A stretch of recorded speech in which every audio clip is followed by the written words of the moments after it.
Thank you. Very good. Yeah, we've had some new members and lots of people with interest who just kind of like to sit in now and then.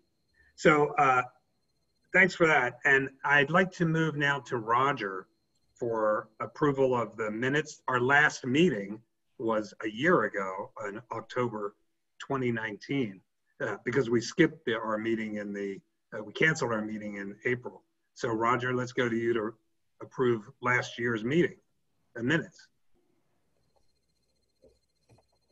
What happened to Roger? I had to unmute myself, Al. Oh, there you are. Okay. The minutes were mailed out by a combination of Marlene and Al a while back. So I move that the minutes of the meeting in October be approved as submitted. So moved. Second. That's a second, Dick. Second. I seconded. So Al has moved and seconded it so you can call for the vote. All in favor, say aye. Aye. Aye. Minutes passed. Very good. Thank you, Roger. And yeah, thanks, Roger. That was great. Next item on the agenda is Treasurer's Report. I'll turn to Gary to brief us on that. He's just kind of bringing in more interest as we go along. Gary? Actually, this is the business account, so it doesn't gain any interest. Oh, and okay. If it was any other account, the interest would be 0.1%, which is a cent or two for $1,000.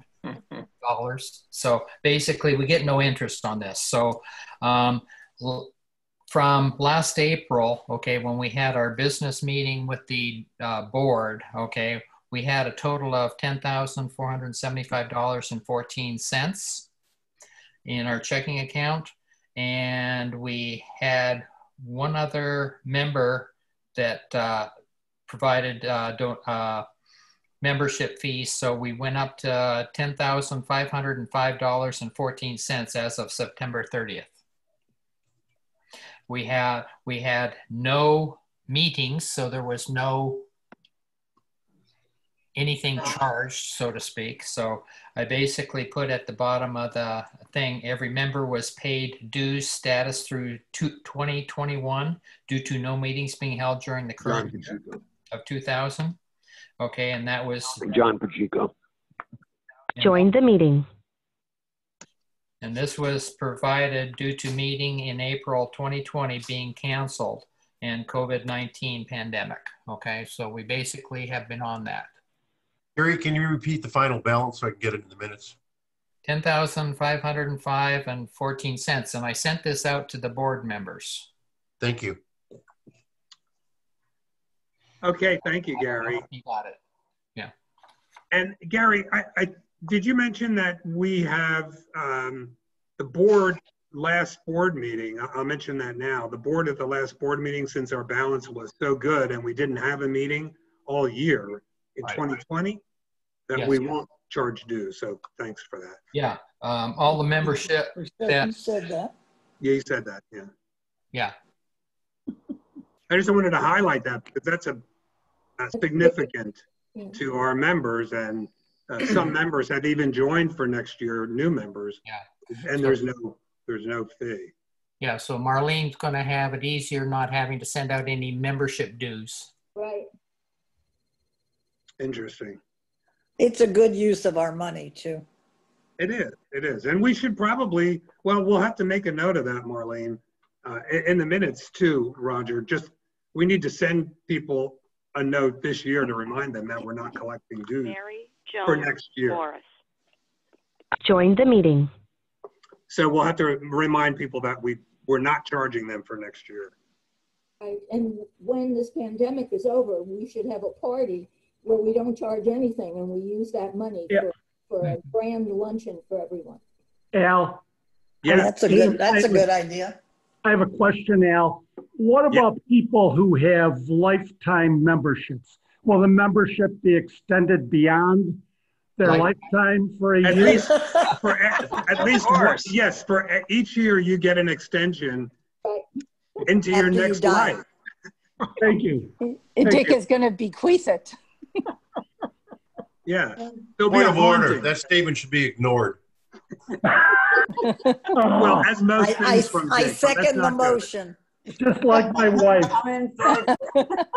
Okay, let's regain control here, people.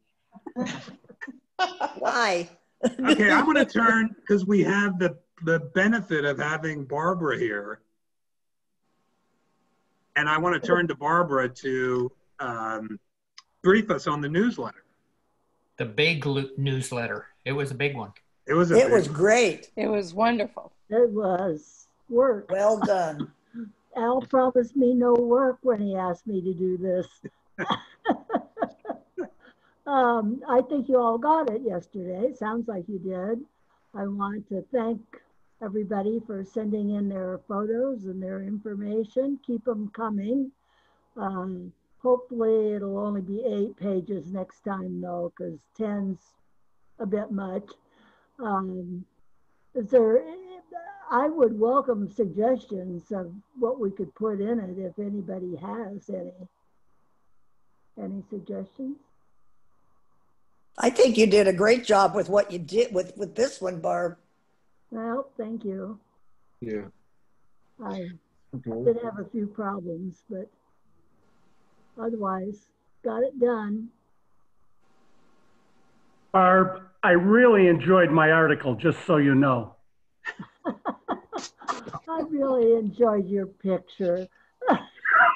You and Grand Poobah on the front page are the best pictures in the newsletter. Oh dear. Yeah, we're all doing what we can, but it was a really great newsletter, and it was so heartwarming to see everyone's actions in coping during this time of isolation, and everybody had a great time. And I loved the one lady who was like 97 and saying she was just waiting for the pandemic to be over so she could get out and get back on the streets, basically. I mean, it's great. It's great. Still a lot of fight left in us.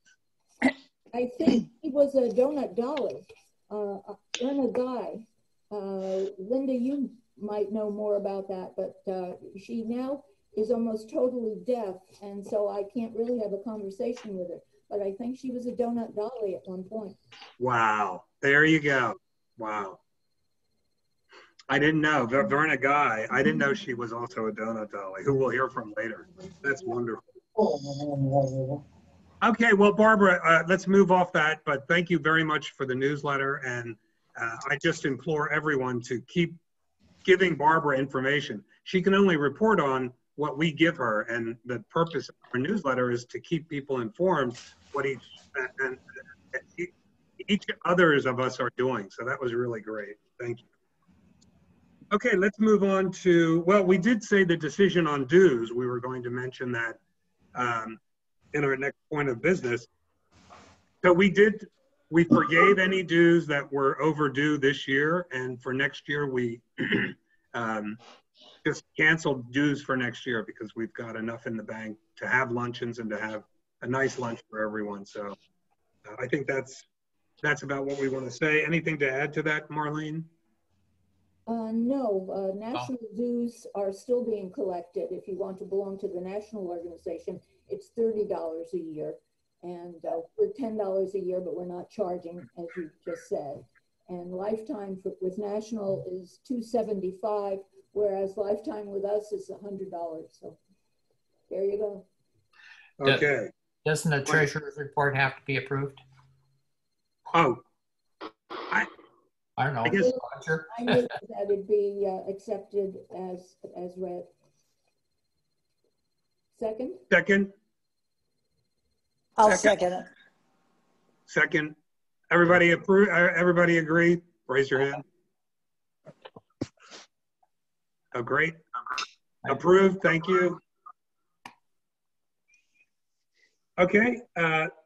Let's go on to a report from John. Any updates from the American Red Cross Retirement Association. You're on that board. I don't really have any update for you. You know, they have been, and I think we've tried to send that out to folks. One of their approaches to try and attract membership or to build membership is to offer these webinars. So they have been offering those. They envision doing that on a quarterly basis. As I get them, I forward them on, and then I think Marlene, you forwarded the last one that I got onto and they're free and they're interesting, and they've got a lot of good feedback from that. My responsibility is on the maintaining relationships with some of our other associations around the country. I think everybody's facing the same challenges that we are, both in terms of maintaining membership, especially during this COVID time. So other folks are trying to use the Zoom as a method to do that, but clearly, I think I heard that we had 20 people online. Is that right? 22 maybe? So that's about half of what we would normally expect to see on the October meeting, a little less than half. Usually we get about 40 or so, 40 or 50 people who actually show up. So you figure that's about a 50% drop off in kind of participation. I hope everybody comes back after this COVID goes away. So. Well, actually, John, we have 31. Oh, well, that's pretty good. That's what my computer shows. That's even better. Yeah, we have 31, and that's pretty good. Actually. Yeah, it is. You're right. And I hope that if we have another meeting, I mean, as more and more of us get more familiar with Zoom, yeah. And use it more. God forbid. Yeah, but I think even for the next meeting, we'll have more. And from my point of view, I miss not seeing people and I miss the good food, but it sure was easy getting here. That's true. The commute was very easy this time. I like the commute. I agree. There was no parking issues, nothing. Yeah. It was great. Very nice. No driving on freeways. No driving on freeways, and you could come, which you usually can't come, Barbara, or don't. And you were able to come this time, so that's great. First time in 5 years. How about it? So there's some good things that come out of COVID. Indeed. Even the other issue is the ongoing issue that you all know about, and that's with the buyouts that they did. There seems to be less of a kind of a connection to us, to the Retirees Association for people that took the buyout. And I don't think that they've really come up with a solution as to how to attract those people back in. But, you know, they're having the same discussion that we've had in the past about, you know, is this an association? Is it an alumni association? Or is it a broader association of people that have participated in some way with the Red Cross? And I think that's an ongoing debate that has not been resolved yet at the national level. So should we be inviting, for example, the group that Al used to work with, the disaster kind of cadre retirees or disaster kind of folks? That would be an example of a group that, you know, I think some members on the national board could see bringing into the national organization to invite them in. But that's an ongoing discussion and it hasn't been resolved. John, are you talking about the disaster volunteers? Yeah, I am. Like that's an ongoing discussion's been going on as long as I can remember. Still is. And will continue. Probably. Yeah. It would be lovely to have those people. They're not interested. You know why? Because the retiree group is going to get smaller and smaller. You're right. Right. That is the problem. Some good volunteers like Pat Snyder, for instance. Yeah, and Rachel and all those. Rachel, yeah. Pat Snyder. Yep. Lots of others. Lots of others, not just disaster. You know, I have. At our last meeting, I invited a couple of board members. People. Yeah, there's a lot of people out there that take pride in having been affiliated with the Red Cross, who would love to be able to get invited. The name that comes to mind is Gail Silverman. Yeah, Gail, right. But she could actually join as a retiree, but there's lots of volunteers out there that would, I think, love to participate in some way. So is there some reason why we can't invite them and include them? No, you can invite them at the local level, but this is a national decision about whether we're an association or an affiliation group or whatever. Oh, I see. Kind of the national identity, who we are. Yeah, we can. We have. I invited my two board chairs at the last meeting, and they both loved it. They were so appreciative that they had gotten invited, that somebody acknowledged their efforts that they had made for the Red Cross. And I'm sure there's lots of other people out there like that. John? Yeah. Al, this is Dave. Yeah. Dave? Since I was on the national board for 9 years, could I just hop in on this Yes, please do. discussion? Please, Dave. Even though I'm in a totally different time zone, and I'm not an ideologue on this point, but the argument in favor of keeping ARCRA retired staff members only comes out of the historical mission of the association to be an advocate for retirees on issues like, well, especially the pension plan. So the concern has been, for those who've been hesitant to move in this direction, the concern has been that the association could lose its focus on advocating for the people who used to work for Red Cross if its membership got too diffuse. So that's kind of the history. And I might add that Dave is a past president or chair of the national ARCRA. And so he's got an excellent background with all the retirees. So thank you, Dave, for joining us. In those years, I worked with Al and John and Bill, and I know a whole bunch of other good folks in Southern California as well. I'll just add one last comment that it's clear that the leadership at the National ARCRA recognizes, because we've said it out loud in meetings, that even though we know that the membership looks to the Retiree Association as its advocate for pension, we all know we don't really do anything in that respect, or we do very little in terms of, we're not a pension advocacy group, even though that's what most people see us as. That's not something that we actually do much of any longer, and we're kind of reacting when they make changes. We react to them, but we're not what you would consider a traditional kind of retiree group where we're advocating for pension benefits or whatnot. That's not, we don't do that any longer. How do we change that, John? I don't know. People are reluctant to, because I think it's clearly that's why people join. We know that. That's one of the reasons. And if you tell them we're not really doing much of that any longer, there's really no role for us, I think people are afraid what might happen to the Retiree Association membership. So I think people want to leave that alone, frankly. I have a couple of thoughts here, and that is that I think that these are very, very good concerns, that this is for retirees. However, I'd like to see some of these volunteers. I'd like to see them come, and they're not going to take over our meeting. If they want to volunteer to be the president or treasurer, let them do it. I mean, but I don't think we're going to have problems. Just be as inclusive as we can so that we have the general flavor of the Red Cross going on. Right, and if each of you would send me their names, I would be very glad to add them to my email blasts and to my invitations. No problem. All right.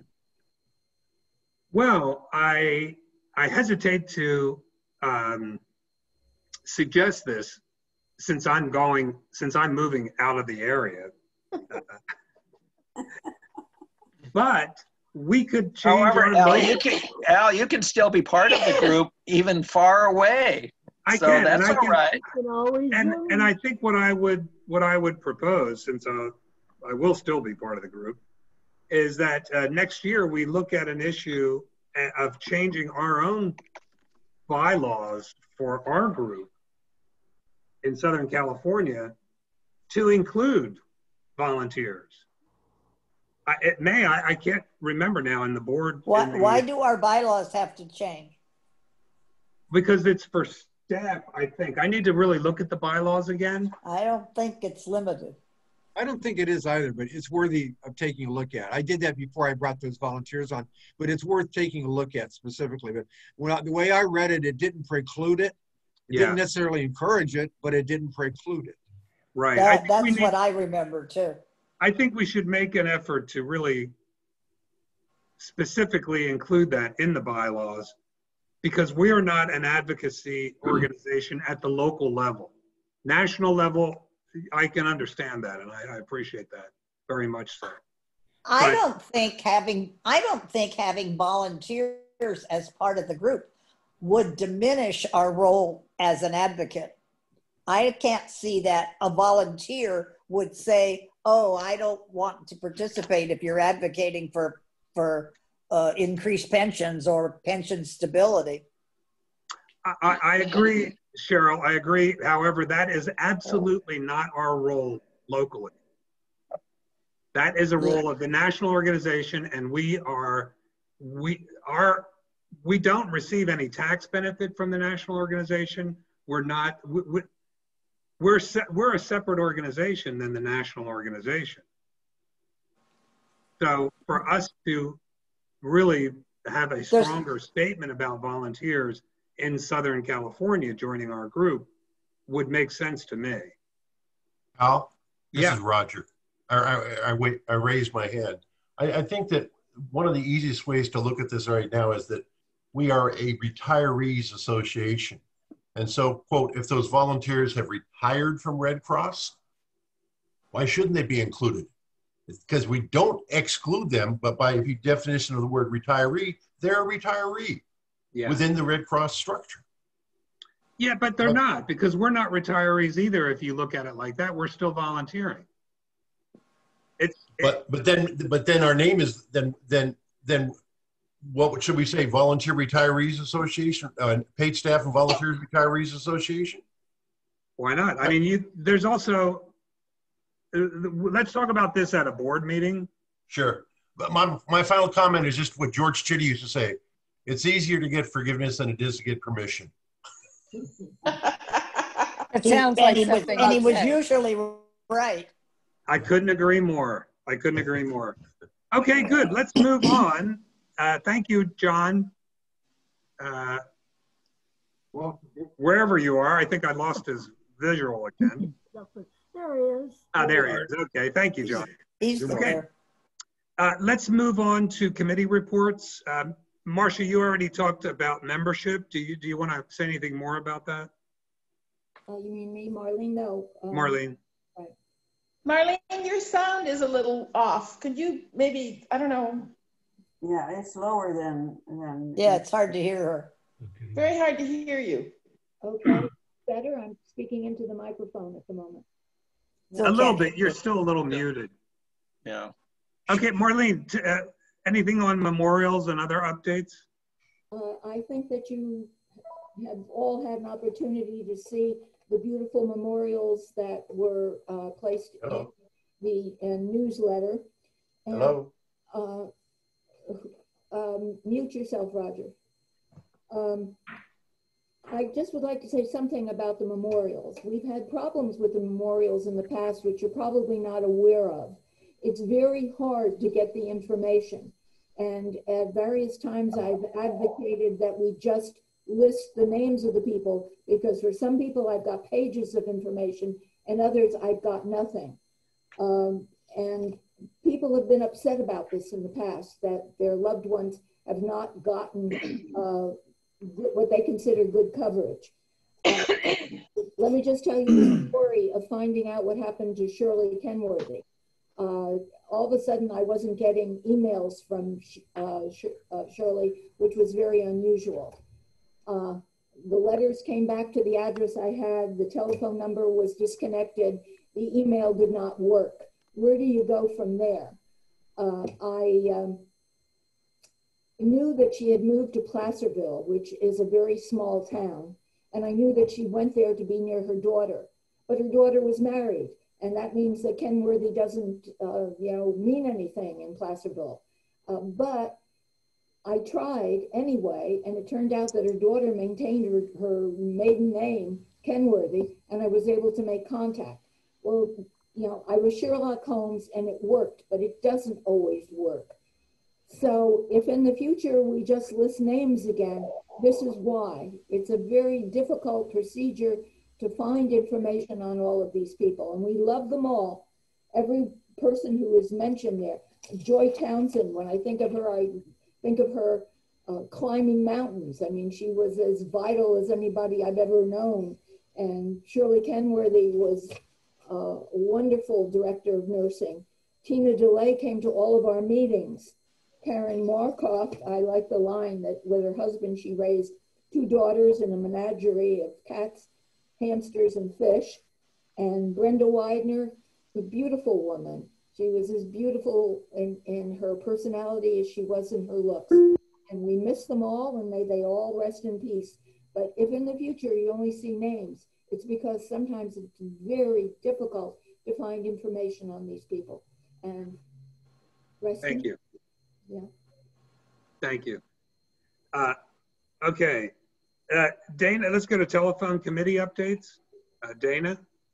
Is Dana on? No, I think Bonnie. Bonnie.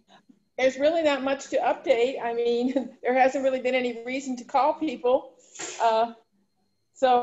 And then we did make a decision that those people that got everything by computer and responded and everything, that we maybe would just not call them. But then I'm thinking, after what Marlene said, maybe it's just a good reason to call people to make sure that they're still healthy and with us. So Marlene, you were saying you needed help on the roster. If there's anything I can do, email me and maybe we can work something out. That would be wonderful. That would definitely be wonderful. And Terry Berger, I still haven't given up on your helping. Oh, you know what, Marlene, I just saw your email, and yes, I'm happy to help you. I just, somehow I missed when your email got sent out. So, but can we talk sometime offline? Absolutely, absolutely. Yeah. Thank you. And Marlene, I didn't get your email about this meeting either. So I know my email, you have my correct email because we've gotten emails before. So, but for some reason, the email that you sent out about this meeting, I had to get from Al because I didn't get it. So we need to, and I don't think I ever saw the newsletter. So I need to check. You got a problem with your emails. You've got a problem with your email. Check your spam folder. Yeah, something is weird. I do. I always check my spam folder and my trash folder because of my business. But for some reason, I did not get Marlene's email, which is very unusual because I always get emails from Marlene. Hey, Al, yeah, Roger? I wanted to go back to what Marlene was saying. I think this would be a good topic to include in the next newsletter to say people about, we know that you're all looking for this information, but it has to come from you. And so if you're living with a child, grandchild, whatever it is, make sure we have that address or contact information so that we can let all of the members know about it. So it kind of shares the burden. I mean, we recognize what the problem is, we're working on it, but now we're asking them to participate. And if they're all getting newsletter, I'm sure they're going to read that article. Yeah. Okay, we'll do that. And we should ask for next of kin information or emergency contact or someone. A second email. But we also need to recognize that some people wish to remain private. Yes. And that's okay. They won't send us anything. That's okay. Okay, let's move right on. We got a full schedule here. And let's go now to a longer topic, nominations committee report and election of board officers. Hello. John. Yes. So does everybody have a copy of the nominating committee report? Sure do. Yes. Yeah. Okay. Okay. So first of all, just a couple of general comments. As most of you should know by now, our fearless leader, Mr. Al Panico, will be departing the area here before sometime in and around January 1. So that while this is normally a 2-year or 3-year assignment when you get appointed as the chair, although they don't tell you that, that's not going to happen this time. So Al and I began this process by trying to find someone who was willing to take over the responsibility, at least temporarily, until such time as someone might be elected or might be identified who would be willing to take it on for a year. We couldn't find, so we didn't even attempt to try to find somebody that would take it on for a year. But what we were able to do is to cajole Bill Dutton and Bonnie Singleton into taking it on for 6 months individually. So you've got, starting January 1 for 6 months, we have Bill Dutton, 3-time chair, returning to the podium for the first 6 months. And then I guess I run through July, right? January, February, March, April, May, June. I guess June, the end of June. June 30th it would end. June 30th. And then July 1 through December 31st, Bonnie's going to come on board to provide the leadership as our president. I suspect only one of them will probably actually have a real meeting and not a Zoom meeting, or you both may have it. So we don't know. We are just kind of going down the list there. We don't have a vice chair identified, so I left that as vacant. That's, if we find someone that would like to fill that, the idea in the past had been, the person who held that post would be kind of groomed to take on the chairmanship, but that actually hasn't worked that way for a while. It didn't work when I was president, and I don't think it worked for Al either. It worked for me. That's John, cool. you were vice chair, and here you went into chair. You're right. It works for you. It has worked. It has worked in the past. I don't want to say it hasn't. So we are open and looking for that still. That can be filled. If any of you would like to become the vice chair, please let us know. We'd be happy to fulfill that. The really big news is that Santa Claus has agreed to take on the role of treasurer. That's important. That's a really hard position to fill. That really is. And where's our current treasurer at? I don't see his. Gary. Gary, there he is. So Gary's done an outstanding, excellent job for us, and it's a lot of responsibility. And Gary's done it for a long time. So rightfully so, Gary would like to turn that over, and Dick agreed to do it. Joan Winger, I guess. Yeah, Joan. Okay, Joan. So we're very pleased that Mr. Winger has accepted that responsibility. But is he qualified? Well, yes. I think Santa Claus is qualified for everything. There you go. Yeah, I think Santa Claus is appropriate. Our thanks to Roger Keith, who I also tried to cajole into taking on that responsibility, but was smart enough to avoid me, is going to continue as our recording secretary. And we thank him very much for that, because that is it's an onerous job. We all know that. We've all had to do minutes. And, yeah, we thank you very much for that. I realize in particular that that's not an easy job to do. So thank you very much. Corresponding secretary Marlene has agreed to continue on. Although I tried to cajole her into a presidency, she wouldn't take it, but she's there, and this would not run without Marlene. So thank you. And then finally, it is in our board policy, in our our founding documents, that the role of the immediate past president is to chair the nominating committee.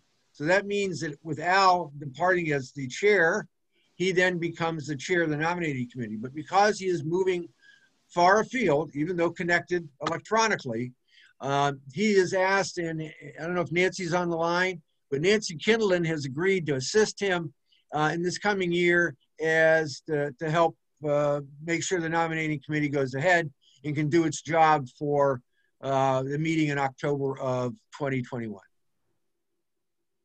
Okay. Great. Board terms, let me just say generally, because of COVID-19, because we have a president that's departing, because of the changes that are going on, it was not, because connecting with people is not optimum right now, that it seemed to us that it made a lot of sense to ask, since we've asked other people to stay on board and extend for a year, that we should do the same with our board membership, our general board membership. And that's what we've elected to do. So what you see on this, if you saw the document or if you have it there, is that we've essentially extended all of the board members. Now, there was an issue that came up and Bill addressed it, or Bill caught it, because originally I had extended those that were expiring in 2020 to 2021. And we left in those people that were already expiring in 2021. And we realized we needed to extend those people another year. Otherwise, everybody would have left in 2021. Did I get that right, Bill? You're right. You're correct. Okay. That's why it needed to change. Yeah. So the 2020s are going to 2021, and the 2021s are extending. We're asking them to extend. We can't force you. You can opt out, but we're asking you to extend till 2022. Al, did I get that correct? That's correct. That's correct. So I would, are you finished, John? Yeah, I'm done. I would like to ask for a second. That's your proposal. A second of that? I second it. This is Gary. Thank you. Gary seconds. Everyone in favor? Aye. Aye. Okay. So Can I do a quick comment here? Yes, please. Dick and I have to get together through email or whatever to find out how we're going to transfer over the accounting of the treasury, so to speak. Okay, I'll contact you. We'll get things set. I made a note here to give you a call. Okay. Wonderful. Thank you. Thank you. Thanks for bringing that up, Gary. And thanks everyone for agreeing and extending or picking up for 6 months at a time. It's really tough to fill these spots at this particular time because we just can't see someone in person, which is usually really effective in getting somebody to take something on. Can I ask a question? Yes, Bonnie. Bonnie. On the board members that are going to be moved up to 2022, have all of them been contacted? Because I know there's some that aren't on this Zoom call, like Betty Whaley and Wendy Chan, Dana Parks. Have they been contacted and asked if they're willing to continue to 2022? Not yet. That just came up. This came up a couple days ago, but I'll ask between John and Marlene and I will do that. Yeah, we will. Okay. Thank you. Thanks, Bonnie. Any other comments? I should have called for comments. Sorry about that. Any comments? Gary, do I have to sign off when you transfer the money to Dick Winger? This is Marlene. Gary? Oh, say again? Do I have to sign off on anything? Because I had to sign on when we moved the money the last time. Well, we're going to need new signature cards. We'll need new signature cards, I'm sure. The minute you change one person, then you have to have everybody sign. Okay, let's talk offline. Okay, great. Thank you. Let's move on to the next item. Just a minute. Gary, I just sent you, this is Roger, I just sent you an email since I just had to do this with an organization. Call the bank and ask them how we do this under the situation it is now with new cards and stuff, and they'll explain the process they put in place. Okay. Wonderful. Thank you, Al. Thank you. Thank you all. And thank you, everyone. Thanks, everyone, for moving on with this process for the board officers this time around. So let's go to the really fun part and interesting part. And I'm so happy to let everyone know that we have a special guest, Linda, who is a member of our group, but also was a donut dolly, Linda Pellegrino. I will leave her introduction go at the moment, but I would also like to introduce Jan McRae, who we all know as part of our board and part of our Southern California group. And Jan and I will moderate a session now with Linda as our guest speaker on the donut dollies. So I'd like to just say we'll present this, and let's start a little bit about the Donut Dolly program, which was previously the SRAO. That stands for Supplemental Recreation Activities Overseas. That's the program that the American Red Cross initiated in its recreation services during World War II at the request of the Secretary of War. It ended those services in May 1972 when troops were withdrawn from Vietnam. So from World War II up until the end of 1972, an estimated 5,000 men and women served in World War II alone, staffing some 188 recreational facilities and mobile canteens. The canteens were known also as club mobiles, and they offered donuts, coffee, and the women were nicknamed Donut Dollies. So, Jan, I'd like to turn it over to you. Okay. Sound check, can you hear me? I can. Okay. So moving forward with our historical background, in June of 1950, the Red Cross was asked to set up similar services in Korea after World War II. In Korea, each unit planned and presented recreation programs, as well as serving coffee and donuts, usually set up in a mess hall. The Clubmobile units traveled in 3/4-ton trucks provided by the military. The roads were bumpy and dusty over steep and winding roads. These units were closed down in March of 1973, and in over 20 years of operation, 899 staff traveled more than 2.9 million miles.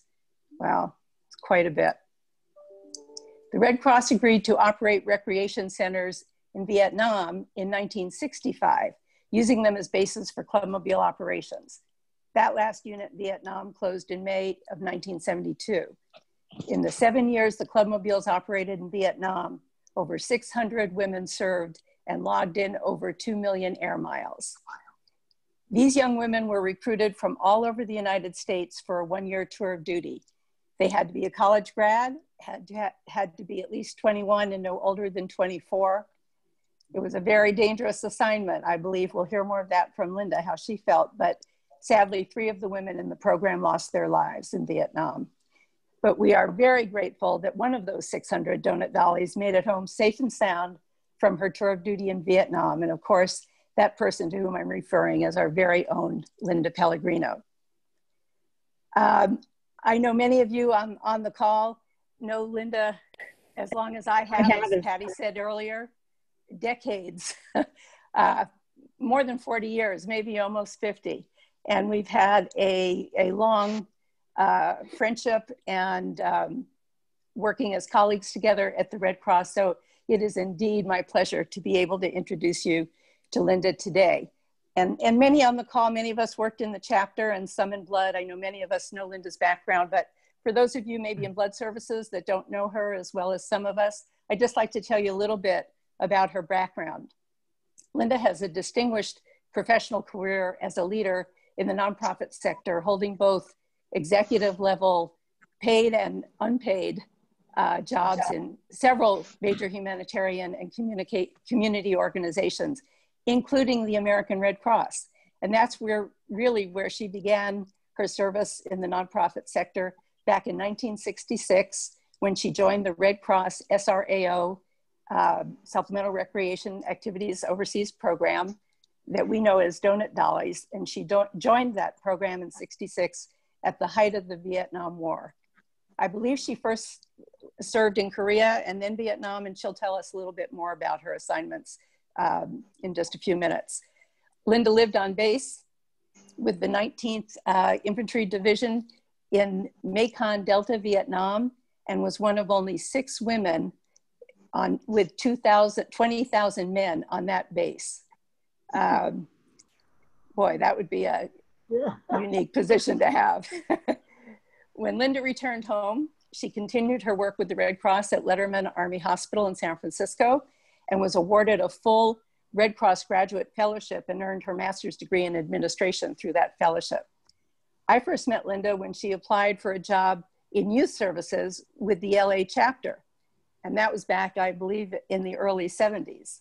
And she worked for us for a while. And after working for the LA chapter, where she held, many leadership assignments, and the one I'm most familiar with and worked with so many of you was Special Olympics. I mean, Linda just did such an outstanding job with that. It was a great opportunity for all of us that worked with her. But she left the Red Cross and moved on to become executive director of another national nonprofit headquartered in Los Angeles. But even she has now returned to the Red Cross. Just anecdotally, would like you to know, Linda is now serving, she lives out in the desert in Indian Wells, and she's now serving on the American Red Cross Board of Directors of the Coachella Valley chapter. So she's still involved 50 years later from her beginning as a donut dolly in 1966. Linda has received numerous honors and awards recognizing her accomplishments and contributions to serving others. And in fact, most recently, and some of us had the pleasure of attending, she received an American Red Cross Award from the Inland Empire. It was called a Heroes Award for her services to the armed forces with the American Red Cross Donut Dolly program. So she is quite a distinguished colleague, and we're just so lucky to have her. But you know, enough about talking about Linda. We'd like to hear more directly from her and a little bit more about her personal experience over in Vietnam. So we've prepared a couple of questions to pose to her, hoping if we have time, you'll have time to ask her questions as well. So welcome, Linda. And I wanted to kind of just start at the beginning. I know that getting into the Donut Dolly program was a very competitive process. And as I mentioned earlier, young women were recruited from all over the United States, had to be 21, at least 24. I guess they didn't have age discrimination laws then. But Linda, we'd like to ask you if you would share with us how you were recruited and what made you say yes? What made you decide to join the program? Thanks, Jan. And by the way, Al, I'm not seeing the pictures other than one large screen that has all of them. I'm wondering if the rest of our audience here is seeing them. I'm seeing all of them. Yeah, we're coming up.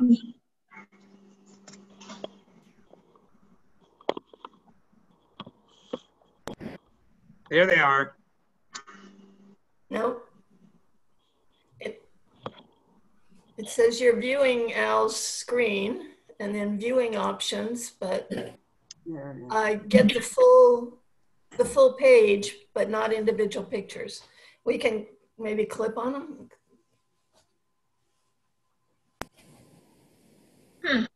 Okay, hold on.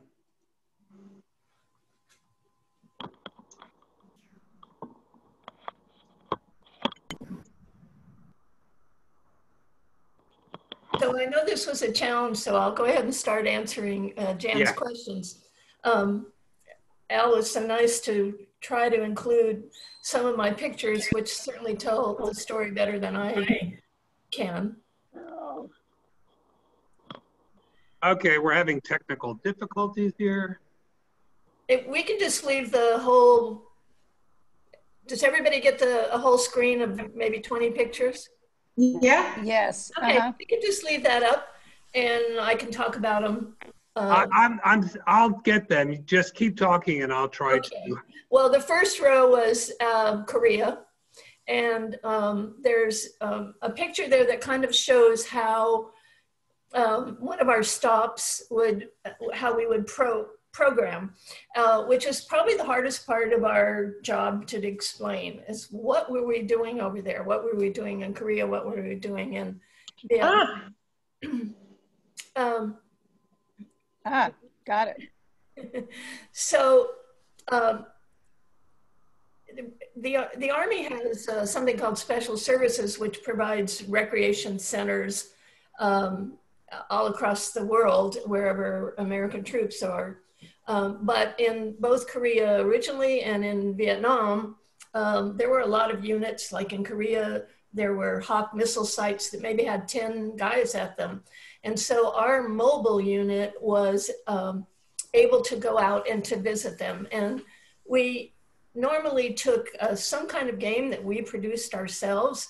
They were based on games about cars, states. This picture is, we took a favorite song, cut up all the words, and then the guys had to put them back in order. And they always were very, very competitive about these games. But the primary reason for our visit, of course, was to give them a break. And in Korea, a lot of times that was because it was so boring. In Vietnam, it was just the opposite. Their break was something in order to sort of forget about their surroundings. And many times we couldn't do what we called a formal program. So we just visited. Maybe if we were in there at lunchtime, we'd get in the mess line, we would serve the vegetables or something and have an opportunity to say hello and greet everyone. So our main job was kind of to bring a touch of home, to be a little bit of a morale booster. And to, the thing about Vietnam is we had, you know, no phones, no cell phones, no texting home, no movie theaters. If the guys got a movie, they might get one a month. So there wasn't much to do. So I have to say that they were pretty nice and looked forward to seeing us. We traveled, the unit I was with at Bearcat in the Delta had 6 girls, and our units were spread out all over the Delta. So we traveled by helicopter almost every single day, sometimes making 10 stops a day. And just wherever we were, sometimes we were able to pass out the kits that the Red Cross chapters at home put together. They might have cards in them. They might have cards from people saying, you know, we support the troops. They might have clean socks. They were always thankful to get those things. Sometimes we just went out on flight lines with cold Kool-Aid, not because they particularly like Kool-Aid, but because we were the only ones that sometimes had ice and something cold to drink in a very hot climate. So that kind of explains what that program was. So now I'll back up to Jan's question about why did I go? So in 1966, when I was graduating from college, our placement office at school was setting up interviews. And there was one little card that said something about overseas assignments. Well, I came from a family that their idea of vacation was camping out with Army surplus materials. So I had no idea that I would ever have an opportunity to travel to the Far East to see places like Thailand, Hong Kong, Singapore. So I was intrigued by that. Then as I explored it more and found out that it involved going to Korea and Vietnam, I think I might have been a little bit of an early feminist in that I remember in college someone having a debate about Vietnam, and they turned to probably one of the women in the class and said, well, what do you know? You'll never have to go. Hi. So I think the other thing is many of my friends were looking for their great adventure. They were joining the Peace Corps. They were traveling around Europe. And so a combination of those things, it just clicked. And Dale Jacobs, the executive director from the Long Beach chapter, interviewed me, and I just so enjoyed him and was so excited as he was about the program. So that was in May or June, and by September I was in Washington, D.C. for our 2 weeks training. One of the questions that people always ask is, were you prepared? And I have to say, in a way, but in a way, no one could prepare you for what that year was like. Did I answer your question, Jan? A little more than you No, you did. And some others I had as well. But let me ask this, when you were there, did you feel safe or did you feel you were in danger? Well, I think maybe because of the age, we were kind of young and maybe naive. We didn't think too much about it. I know I was there very early in the war, and I think that made a difference in terms of how people treated you and saw you. I know I've talked to another donut dolly that was there in 1969, which was the year that all 3 of the Red Cross donut dollies died. And I know they felt a little different about their experience. Where we lived, we had an MP on guard at night, but otherwise we were free to move around the base. Certainly it was exciting every day to fly in helicopters, but there were times when we landed and they told us that, oh yeah, we were taking fire when we left. Or one time when we auto-rotated down. So yeah, you kind of look at your partner and go, okay, what are we doing right now? But mostly you just sort of let it pass and went on with your job. Well, our hats are off to you. Courageous and brave of you to, and you know, you started your journey of serving others way back in 1966, but this was quite a first experience. You told us a little bit about the Donut Dolly program. Anything more that you can share with us about what a typical day would be and on the mobile recreation programs that you supported? Well, this picture that's up right now would be a typical, we would make a stop, the guys would gather maybe outside, sometimes in a mess hall. Mostly we were pretty far out in the field, and so we would just set up and divide them into teams, and it was just amazing how competitive they always got. They loved games about states. Sometimes we would do nicknames of states, and of course they loved it when their state came up. They loved about cars. We always worked in pairs, and we had one fun thing that we used to do that was sort of a mind reading trick, in which we would make a board with some beautiful women on it, and we would ask them who they wanted to have a date with, and then we would read each other's minds, and we would trick them every single time. They would spend hours trying to figure out, and the next time we came back, they'd say, well, okay, we figured it out, let's do it again. But a lot of times we just, they couldn't break. Sometimes they were getting ready to go out on patrol. Sometimes they had just come in. This picture will show you how far out in the field we went. I think we were a little crazy sometimes about that, but we visited our troops regularly. Our runs were pretty well scheduled, and so wherever they were, we would go. And if it happened that they were out on patrol, we would try to get out there if somebody was crazy enough to take us. You mentioned training, and you got a couple of weeks, I guess, of training in Washington. Did you receive any more training at the site on the base once you were deployed, or were you just pretty much left on your own to figure out, you know, what to do to keep these guys entertained and their morale, you know, up? The 2 weeks in Washington was primarily to learn about the history of Red Cross, to be able to explain why we sold cigarettes in World War II to some surgeon who was still carrying that grudge. But not, I mean, it really was a hard thing to really prepare you for. I mean, they had someone come in who had just returned from Korea or just returned from Vietnam. But mostly your training was on the job. When you got into a unit, you were always put in a unit where there were experienced women, and they would just say, okay, today we're taking you on a run, and out you went. OJT. Yes. We're still, even today, I think that's probably the most common way we all learn what we're doing or what we're supposed to be doing. So here's a picture of, on the screen of where we would stop when they were having lunch. And so you can see nothing fancy, but they liked it when this was a day when we actually flew in with the hot food.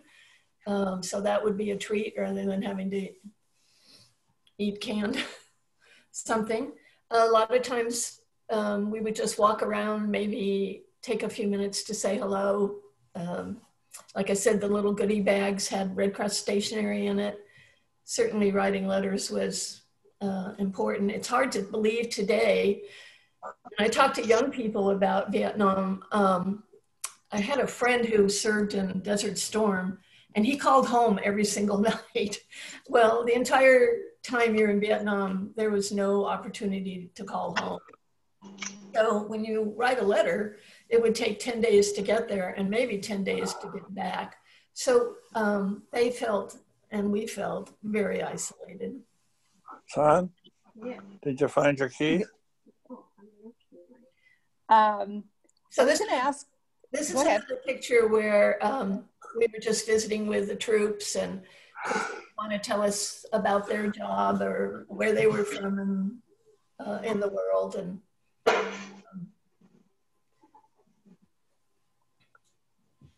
do we have a picture? I was going to ask a little bit more about your living conditions, your living quarters. I know you said no phones and no cell phones, certainly, but how was living out there? Okay, so this is Home Sweet Home at the 9th Infantry. They're just 10 roofs and canvas sides with screens. So they're pretty open and no air conditioning. An outhouse out back with a shower. This is my room, which is a little alcove. So it was fairly primitive. I like he went by the mud, that was our front door. But this picture, that was outside our front door during Mount Gwendolyn Parrish. Did you join the meeting?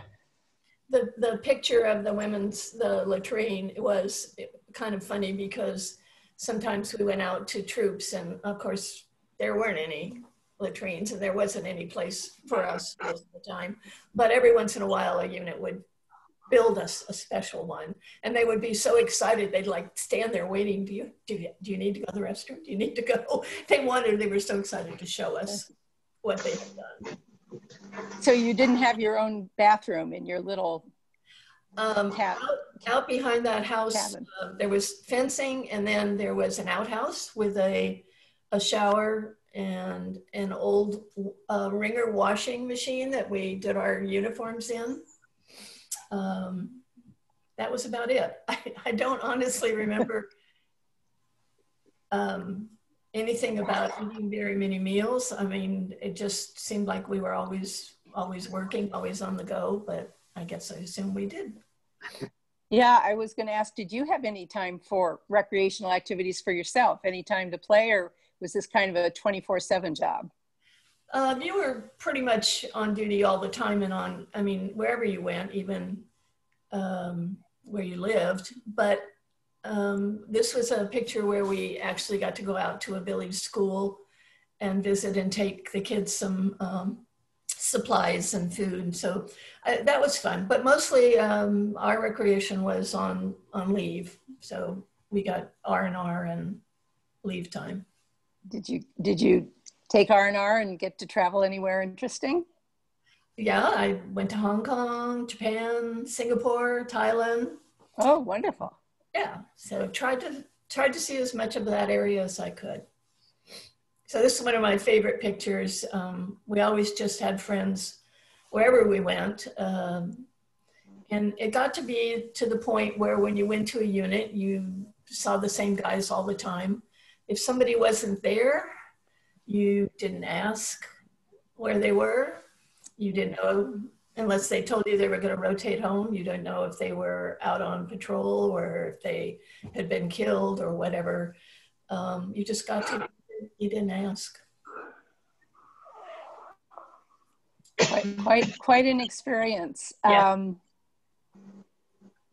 When you think of your experience as a donut dolly at the height of the Vietnam War, what does it bring to mind? What words come to mind when you think back? You know, someone asked me one time in an interview if I thought the year was fun. And at first I said yes. And then I thought, well, that doesn't really describe it. Yes, it was fun at times. As you could see from those pictures, we were smiling, laughing, having a good time. But it was also very challenging emotionally. I mean, you could never have a bad day. You always had to be up and smiling. And you listened to a lot of guys who were maybe got a Dear John letter or were upset about something at home or obviously worried that they were leaving to go on patrol. So it was fun, it was exciting, it was challenging, it was emotional. So it was all those things together. And would you do it again? Well, no, it's definitely the adventure of a lifetime. Yeah. Probably very life-changing in that respect. You certainly at 22 years old learned a lot about yourself and what you're capable of, and how to define yourself, because you were in a position where other people defined you. You know, the old grumpy sergeant saw you as the girl, you know, his little girl, or somebody saw you as the girl next door. Somebody else saw you maybe in a negative way, and so you constantly had people seeing you in different ways, but you had to define yourself.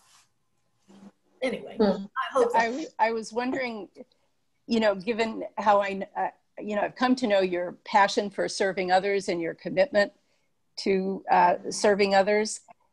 Did you have that before you went, or did that experience kind of develop this path that you've taken for your professional career? Yeah, I mean, I always belonged to service clubs, and high school, college, sorority, did a lot of projects. So yeah, kind of. I had no idea that I would have a career in nonprofit. That certainly, I think I would be a parole officer or something. so definitely the path of my life. So I think I understand you returned in 1967. And I mentioned a little bit about you went to Letterman Hospital, an Army hospital up in the San Francisco area. Can you tell us a little bit about what you did when you got back? Yeah, I actually think that my experience at Letterman Hospital was more emotional than the actual time in Vietnam, because in Vietnam, we worked always with able-bodied troops. So we visited hospitals. Mostly people who were in the hospital were not. This is every other day. But because if they were serious, they were air-backed out. But at Letterman, I got to see what the real cost was. We had many wards of amputees. So I think that was a pretty emotional year. But interesting, because that was the year of kind of the summer of love and Vietnam protest, and yet we had such unbelievable support from the community. We had, you know, the sports teams would come and visit the hospitals. We'd have entertainers. So it was an interesting experience too. Thank and you. From there, came down to the LA chapter, I guess, where we first met. So shall we see if anyone has questions? Yeah. I don't want to talk forever. Anybody have any questions? Okay. Well, I'll ask a question. Go ahead, Bill. Okay. Hi, Linda. Bill, hi, Bonnie. Thank you for your presentation today. And what would you say, my question would be, what would you say was the best outcome from your experience as a donut dolly? What experience did it give you for life, or just in general? Yeah, I think the ability to sort of define yourself and some confidence. I think when I came home, I felt like I could pretty much do anything, that I wouldn't be too afraid to try something. Wonderful. Okay, well, thank you so much, Linda. This was really great and so interesting. And I would just like to wrap up to tell everyone the whole Donut Dolly period is a fascinating slice of history of the American Red Cross. And if you want any information, there is a ton of information and a lot of videos, a lot of video interviews with different donut dollies. And there is a documentary that's still playing at film expositions. It's not been released to the internet yet, but I'm sure you'll be able to find it on YouTube. But there's trailers on YouTube about the Donut Dollies documentary and many little vignettes from that actual documentary. So thank you so much, Linda. And if anybody wants more information, just search Donut Dollies on the internet. So thanks a lot, Linda. That was really great. Thanks for helping with the pictures. I just didn't want to be a talking head for the whole time, but I hope the pictures showed, gave everybody a little glimpse. They did, and I'll post a video or one of the trailers on the Retiree's website, the Facebook page, later today. We'll have a couple of examples up there. So thanks again, Linda. That was really great. And thank you, Jan, for moderating that so skillfully. Much appreciated. Al, can you also send to the members how they can access this recording if they were not able to be here? I couldn't capture all of Linda's words because I don't take shorthand or anything, but I think it'd be very interesting for the other people who weren't able to attend. We'll send it out. Marlene will send a link with the link to the video, and we'll also post it on the Facebook page for the retiree. That's good. Thank you. We'll do both. Yeah, that's great. Okay, let's move quickly then to Patty Hartman from the American Red Cross, the Gifts Planning Officer at National Organization based in Los Angeles. And Patty, welcome. We're glad to see you here. What's going on with the Red Cross in these days? Oh, we don't have anything to do these days. You know, we're really bored. Nothing's happening. I know I could talk forever, and I've only got, I think you said 5 to 10 minutes, so I'm going to try to make it fast. I want to start back. Can you hear me okay? Yes, okay. Perfect. Yeah. Just want to go back to March when we all sort of found our lives changing dramatically. Here in the Los Angeles region where I'm based, I think we received notice on March 12th that basically it was a Friday and it was a few days and it was like no more coming into the office. So at that point, everything went to off-site remote work at home. And we only kept open the downtown LA office with security for absolutely essential people and personnel that needed to go in. And same at our chapter offices. And that's the way it's been ever since. So we're keeping business as usual, but remotely, if you want to say. But that meant no EOC, which was a big change for us. Wow. So immediately, the first thing that happened that we saw with COVID and the pandemic was we began to see all of our blood drives canceled. And that temporarily created a huge blood shortage, as you can imagine, across the region in Southern California. And fortunately, we put out a call to donors. They were able to pivot really quickly with the protocols. And we had a number of corporations step up and be able to provide blood drives in safe, open space areas and got us back on track. So that was a huge blood protocol and blood crisis averted. And for those of you who came from blood services, you can only imagine what that was like. I've given platelets a couple of times since then, and I'm sure some of you may have given blood, and everything the Red Cross is doing is phenomenal. The second thing we started doing, I think 3 days after the entire region shut down, we started providing, the Red Cross provided with LAUSD meals to school children. Over 800,000 school children in LA receive school meals, at least 2 a day. We started distribution centers, and our volunteers started distributing meals to children and their family, prepackaged meals. The meals were provided by LAUSD. And by June 30th, when the program stopped, we had distributed over 40 million prepackaged meals in Los Angeles County. Wow.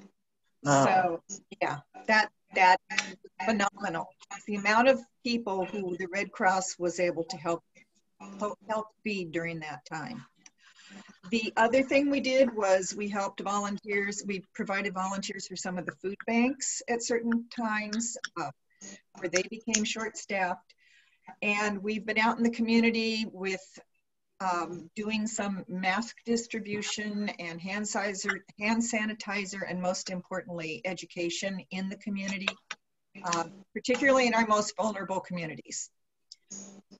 And then another thing related to the pandemic, our disaster mental health and spiritual health care teams have been running a virtual COVID condolence service since April, and that is ongoing. So for people who need some mental health, if they've lost family members, that is available to them. I don't know if anyone has any interest. I can get you a number to call. It's open to everyone. So I want to do a really fast pivot to disasters, because that's the other big story that you all know. And you all have seen lots of news. I'm not going to go into a lot of numbers because I think that that's not the important thing. But you all know it's been a record-breaking year. And that means for the Red Cross, a record-breaking and costly year at a time when we've had to completely pivot how we're doing disaster response. Brad Kaiserman called this, he's the vice president of disaster, I can never remember the whole title for national. He called this the first 40 days of this, the first 40 days and 40 nights. Started in July with the lake fire here in Southern California, which was the best possible thing we could have had to get ourselves up and running. It didn't have much impact on people, but it showed us what we needed to do to be ready for wildfires when they came around with COVID. We had to be putting people in hotels. We had to figure out how we were going to make those arrangements work, how people were going to get services. So late July, Hurricane Hannah made landfall in Texas. I've got to read this because I can't do them all. August 4th, Hurricane Isaias made landfall in North Carolina. A week later, the derecho struck in the Midwest. August 17th, the lightning fires started up with all that lightning activity up in Northern California. By August 27th, we had multiple wildfires raging across particularly California, but other parts of the West. So the Red Cross had been responding since early July nonstop. And then along came Hurricane Laura, which was a Category 4, as you know. And those were the first 40 days of fiscal year 21 for us. The next 40 days, wildfires continued to grow in Southern California. You probably all know we had the Bobcat fire, which is just almost 100% contained. The El Dorado fire in San Bernardino County, the Valley fire in San Diego, the Creek fire in the Sierras. There's another fire that I can't remember the name of that's south of that in the Sierras. And then along came Hurricane Delta just a few weeks ago that made landfall exactly where Hurricane Laura had been. So we have been nonstop responding to disasters since early July. And I can say that I've never been prouder to be a Red Crosser, to see how amazingly we pivoted. We have provided 8 million shelter and hotel stays since that time. And what that means is we have continued our presence on the ground wherever possible because the mission requires it of us. We have switched people into virtual spots whenever we can. Much of our workforce, as I'm sure you know, is retirement age and therefore high risk. But still, we've had over 8,000 Red Cross disasters responders deployed either virtually or on the ground to help on all of those fires. And I know Roger Keith deployed. I don't know if you deployed virtually, Roger, but I know that I saw him on the deployment list. So for the Gold Coast, I'll ask you about that later, Roger. So as of Monday night, we still have 10,000 clients in primarily hotel rooms. And what that means is when a disaster strike in these instances, we have created temporary evacuation points instead of shelters that people go into that are manned by volunteers, manned and women by volunteers. People come to those shelters in their cars or however else they get there, or there's what we call TEPs. There is an assessment and an intake done at a safe distance. You know, everything's protocols, everything is COVID protocol. And they're assessed as to what they need. They're given, you know, immediate food. We've been providing financial assistance if they need it. But most of those people are being put into hotel rooms because that is the safest way we can do it. And unfortunately, that's raised our disaster response costs amazingly, as you can imagine. I think for the wildfires, we're over 40 million, and for the hurricanes, we're also over 40 million in costs already to the Red Cross. But we still have a population of nearly 10,000 people who are being sheltered by the Red Cross. We also have an extraordinary amount of casework, mental health services being provided primarily virtually. But still lots of boots on the ground. We've had 232 people from the Los Angeles region who have deployed, to some of them to multiple places. And the thing that is really amazing to me is that they've been tracking, obviously, COVID in our workforce. It's 0.5% of people who are actually on the ground helping in disaster areas. That's a really fast overview of what's happening with disaster and how we're responding. You know, if somebody has particular questions about that, I'd be happy to answer them really quickly. Roger, do you want to add anything? Can he hear me? Yeah. Not at this time. Okay. Okay, thanks, Patty. That's great. And it's amazing. Can I just say one more thing, just real quick on the gift planning note? There have been some changes this year to taxes and qualified charitable distributions for people who might have IRAs by the Secures and the CARES Act. I'm going to have Marlene send that out to everyone so you have that information. And we also have a new Touching the Future guide that you can actually electronically put your information in at home, download it and do that. So I'll have Marlene send that all out, and it's great to see you all. Thank you so much. That's really important and very timely information.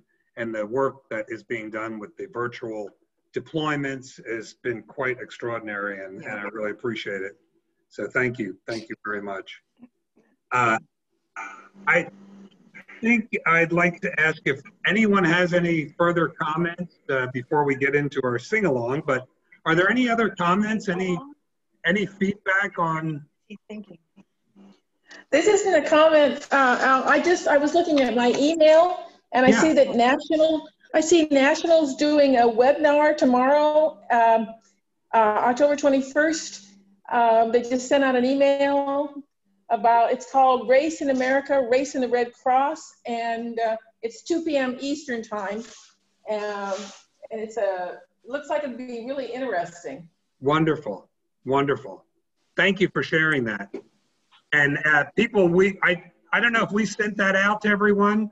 I think Marlene did send that to folks. It actually comes from National Retirees Association. Yeah. Thank you. Okay, any other comments, any other points? No, I have something to say, but it has nothing to do with anything but our Social Security. Okay. I had information that we will see a 1.3% COLA increase in 2021. I think that's the first time we've seen something more than 1%. Very interesting. That I can remember. Yeah, very interesting. Thank you. Al, could you repeat what Jenny said? Because I could barely hear her. She said that just information aside, that we'll get a 1.3% increase in Social Security next year, and she had gotten that information. So it was first time we've received over 1% in years. So thank you. Is it Social Security or pension? Social Security. Social Security. Any other points? Okay, anything else? Well, I would like to go to our sing-along then. And first of all, I'd like to go to our sing-along, and then I'll close the meeting when we return. So we've got Dick, anything you want to say before we start? No, well, just one thing. Al put together a bouncing ball, one of these old bouncing ball things from a cartoon. So they used to have, and it's Jingle Bells. We're singing Jingle Bells because we're not going to be around to sing it at Christmas time. So I hope that you will all enjoy singing Jingle Bells and sing loudly. I don't want to be the only one singing, and I'll know. Okay, here we go, Dick. Right. Unmute.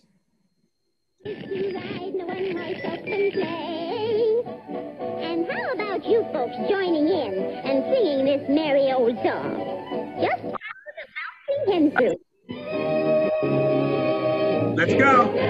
Jingle bells, jingle the way. Jingle all the way. Oh, what fun it is to ride in a one-horse open sleigh. Hey, hold on. Whoa, stop. Hold on. Somehow, hold on. I don't think we need the balls. All you old people here, we've got our balls are going too fast. Yes, they are. You need to get those balls under control. Yeah, I can see that. Hold on. Just hold on. I've got to put this on a shorter leash here. We had it set at a lower speed, so I don't know what's happened to the video, but